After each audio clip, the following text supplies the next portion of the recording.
Welcome back. So let's take a short trip down memory lane to 1995 when Ken Saro and 8 other Ogonis were executed by the administration following a military trial of their participation in events that led to the killing of some other 4 Ogoni people.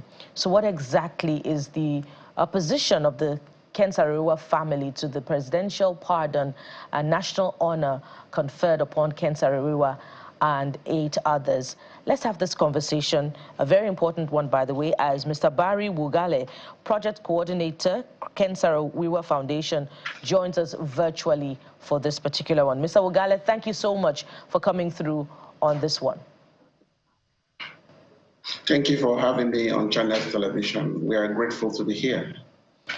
All right, let's start this way. We understand that, past administrations had made an attempt to, confer honors on late Ken Saro and 8 others, but the family had turned this down. So what is why is this an exception to attempts, to right the wrongs of the past?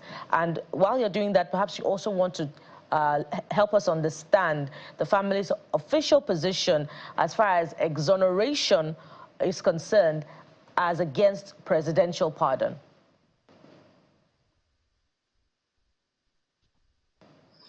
Okay. First and foremost, on behalf of the Ken Saro Foundation, we want to express our sincere gratitude to the President and Commander-in-Chief of the Armed Forces, President Ahmed Bola Tinubu. Our appreciation stems from the fact that since Ken Saro was killed, this is the first president that is making a bold and sincere attempt to, ensure that we have some recognition and a bold statement to say that Ken Saro was innocent. So we really thank him for that. That said, the daughter of Ken Saro, Wiwa,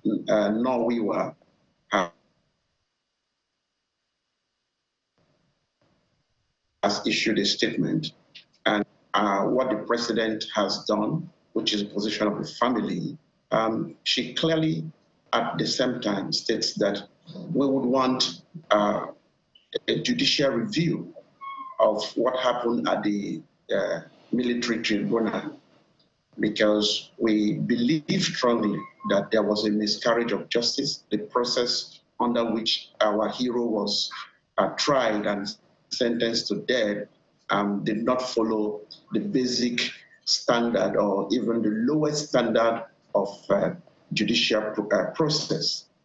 Now, that said, we would have loved an outright exoneration, but when you add a conferment of a national honor of CON plus a presidential pardon, you don't give honor to somebody that you say is guilty or somebody that you do not place value on what he or she represented. So in that sense, we believe that the national honor and the presidential pardon equates to a declaration of innocency or an official admission from the government for the first time that Ken Saro was innocent. So, Mr.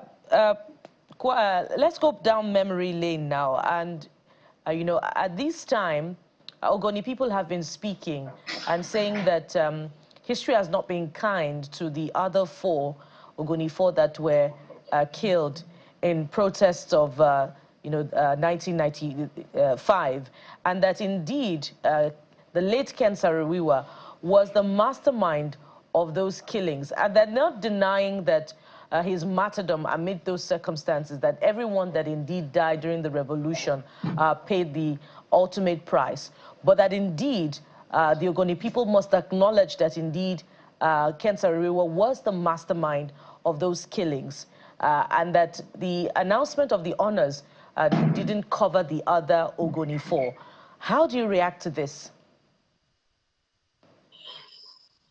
The first thing is that as a journalist, if you dig back a bit, you will realize that firstly, it took the police 9 months to investigate Ken Saro to see if they can come up with a case with which he was supposed to be tried. And the police could not come up with any case. It was the military that concocted whatever evidence that they claimed to have concocted. The Nigerian police never come to the court or to the tribunal to say, well, this is our investigation upon which he should be prosecuted.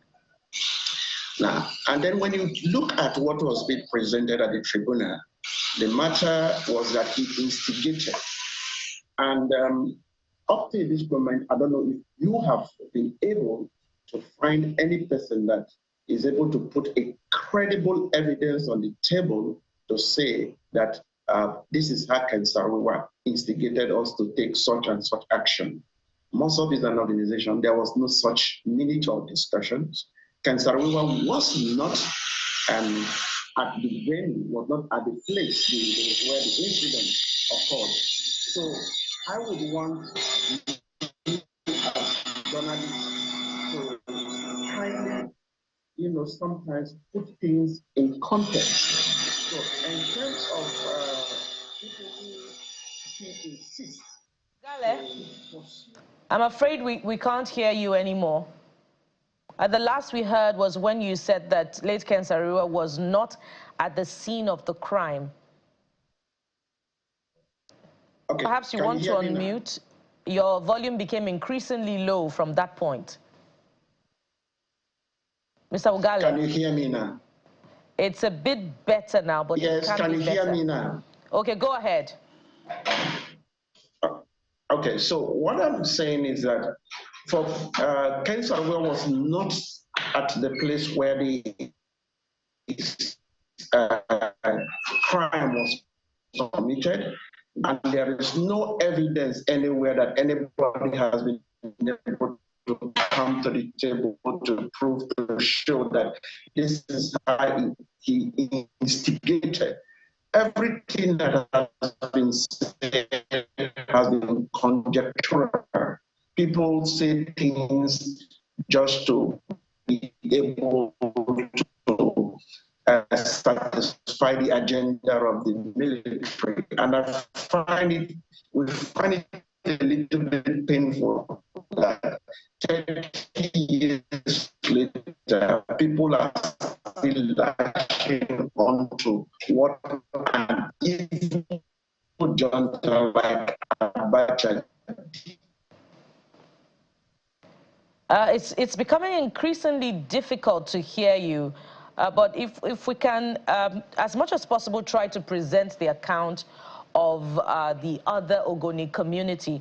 Mr. I believe Swage Badi, son of Albert Badi, who was one of the Ogoni 4 that was killed in those amid the protests of 1995, is insisting that Mr. late Ken Saro was the mastermind, and in fact that he had the head of NICOP, the militant wing of Mossop, led by Goodluck Digbo, deployed to the scene at that time, and the information that was provided was that the vultures, that would be the Ogoni elites that were collecting bribe from Shell, at that time that was, mining oil and, of course, causing environmental concerns in Ogoni community, that they were at a scene, collecting, sharing the bribe. And that was, the start of events that led to the protests and indeed the elimination of the Ogoni 4, that late Ken Saro was not necessarily present at the scene of the crime, but he was the mastermind and everything was all planned. That is the account of the other Ogoni community that is contesting this national honor. I wonder if you have, heard that part of the narrative and are in full picture, and what defense the other Ogoni community that is representative of late Ken Saro-Wiwa has to say about this narrative of the turn of events in 1995?